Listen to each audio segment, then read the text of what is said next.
Mula sa pagiging batang magnanakaw, hanggang maging leader ng gang sa loob ng kulungan. Ang kwento ni Marshall, Baby Ama Perez, ay isa sa pinakakakaiba at madugong bahagi ng kasaysayan ng krimen sa Pilipinas. Bago ang lahat, ay inaanyayahan ko kayong mag-subscribe sa ating channel at i-click ang notification bell para lagi kang updated pag nag-upload ako ng mga bagong kong video.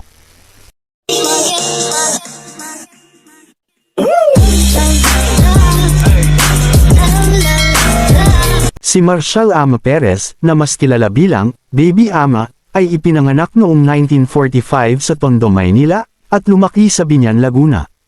Ang kanyang maikli ngunit magulong takbo ng buhay, ay nag-iwan ng marka sa kasaysayan ng Pilipinas, pinamunuan ng grupo ng Sige-Sige Gang sa loob ng Bilibid, nag-orkestra sa pinakanakamamatay na kaguluhan sa bilangguan, sa kasaysayan ng New Bilibid Prison.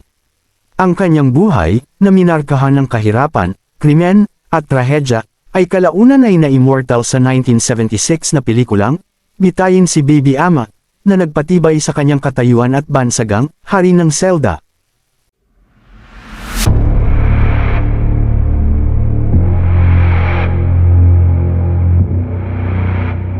Ang mga unang taon ni Marshall Ama, ay hinubog ng malupit na realidad ng kahirapan sa Tondo, Maynila.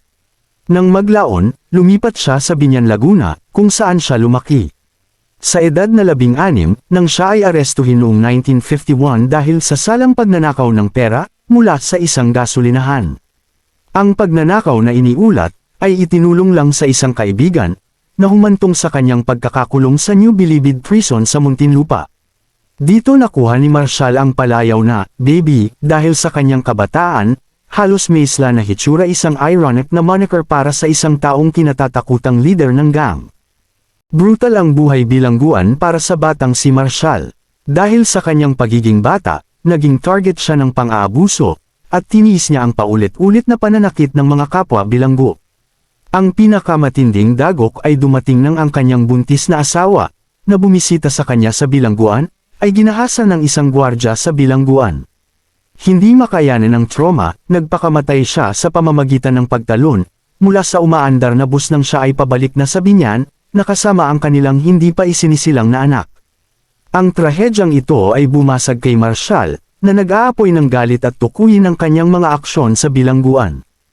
Dahil sa pighati at galit, si Baby Ama ay nagbago mula sa pagiging biktima, tungo sa isang mabigat na puwersa sa loob ng mga pader ng bilangguan. Siya ay naging isang uri ng hitman, na naghihiganti sa mga nagpahirap sa kanya, kabilang ang mga bilanggo at gwardya na responsable sa kanyang pagdurusa. Ang kanyang kalupitan ay nagdulot ng paggalang at takot sa kanya ng mga kapwa bilanggo, at siya ay bumangon upang maging isang pinuno sa loob ng Sige-Sige Gang, isang kilalang malakas na grupo sa loob ng bilangguan. Taliwas sa ilang mga account, hindi siya ang nagtatag ng gang, si Antonio Marcos ang humawak sa papel na iyon, ngunit ang karisma at bangis ni Marshall ang naging dahilan upang siya ang pinakakilalang figura. Ang Sige-Sige Gang ay nakulong sa isang mahigpit na tunggalian sa Okso Gang, sa pangunguna ni Primitivo E. Bacala. Ang mga tensyon sa pagitan ng dalawang paksyon ay nauwi sa karumaldumal na New Bilibid Prison Riot, noong February 16 hanggang 17, 1958. Ang dalawang araw na pag-aalsa, na kinasasangkutan ng mahigit 150 bilanggo, ang pinakamadugo sa kasaysayan. 9 na bilanggo ang napatay, ang isa ay pinugutan ng ulo, at ang karahasan ay gumulat sa buong bansa. Bagamat nasa solitary confinement, Bartolina, umano si Marshall nang magsimula ang riot, siya ay pinalaya sa panahon ng kaguluhan at nagkaroon ng malaking papel sa paglala nito. Pagkatapos ng riot, si Baby Ama ay kinasuhan ng pagpatay kay Almario Bautista, isang preso na sinaksak hanggang mamatay noong August 27, 1958. Kasama ang kapwa-akusado na sina Ernesto De Jesus at Alejandro Ramos, si Baby Ama ay humarap sa paglilitis sa Court of First Instance ni Rizal. Noong November 25, 1958, binago niya ang kanyang testimonya, mula sa hindi pagkakasala, ay inamin niyang siya ay may pagkakasala, isang desisyon na ikinagulat ng korte. Sa kabila ng pakiusap ng kanyang tagapayo para sa pagpapaubaya, nangatuwiran ang prosekusyon, na ang nagpapalubha na pangyayari ng quasi-recidivism, paggawa ng krimen habang nagsisilbi ng sentensya, ay nangangailangan ng pinakamataas na parusa. Hinatulan ng korte ng kamatayan si Baby Ama, isang desisyon na kalaunan ay pinagtibay ng Korte Suprema. Ang edad ni Baby Ama sa oras ng kanyang pagbitay ay iniulat na 16, ito ay isang punto ng pagtatalo. Sinasabi ng ilang source na isinilang siya noong 1935, na dapat sana ay edad 26 noong 1961, ngunit karamihan sa mga account, kabilang ang mga legal na record, ay umaayon sa isang 1945 na taon ng kapanganakan ni Ama, na nagmumungkahi na siya ay isang menor de edad.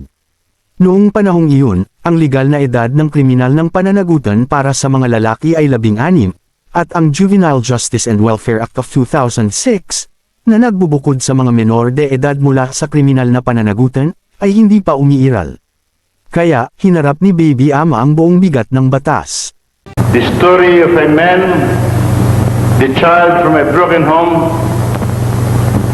and his number 51, the execution of Marshal Ama, alias Baby.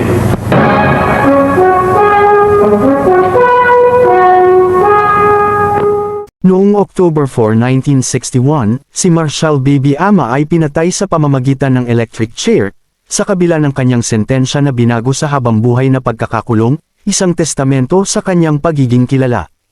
Ang kanyang pagkamatay sa murang edad, ay nagbunsod ng mga debate tungkol sa pagtrato sa mga kabataang nagkasala, at ang kalupitan ng sistema ng penal na desisyon.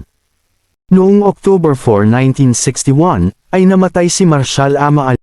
Samantala, ang kabilang leader ng isang gang na si Primitivo Ebok Ala, ay nabigyan ng tsansang mabuhay. Muling nakilala ulit si Baby Ama, nang gawa ng pelikula ang kanyang talambuhay taong 1976. Ginanapan ito ng namayapang aktor na si Rudy Fernandez. Ang pelikula ay isang action drama, na tuluyang hinimok sa krimen sa mga pangyayari at kawalan ng katarungan. Naging matagumpay ang karera ni Fernandez bilang action star, samantala, si Baby Ama ay nakilala sa pagiging bayani ng bayan, partikular sa mga marginalized na komunidad, na nakita siyang simbolo ng paglaban-laban sa pang-aapi. Si Marshal Ama, alias Baby Ama, ay nakalibing sa bayan ng Binyan, Laguna sa isang Roman Catholic cemetery, kasama ng iba niyang kapamilya. Ang kanyang kwento ay patuloy na umaalingaw-ngaw, nagsisilbing isang babala at isang case study sa mga komplikado ng krimen, parusa, at pagtubo. Maraming salamat sa muling panunood, hanggang sa dulo ng aking video. At huwag kalilimutang mag-subscribe, at pindutin mo na din ang notification bell, para lagi kang updated pag nag-upload ako ng mga bago kong video. Thank you for watching.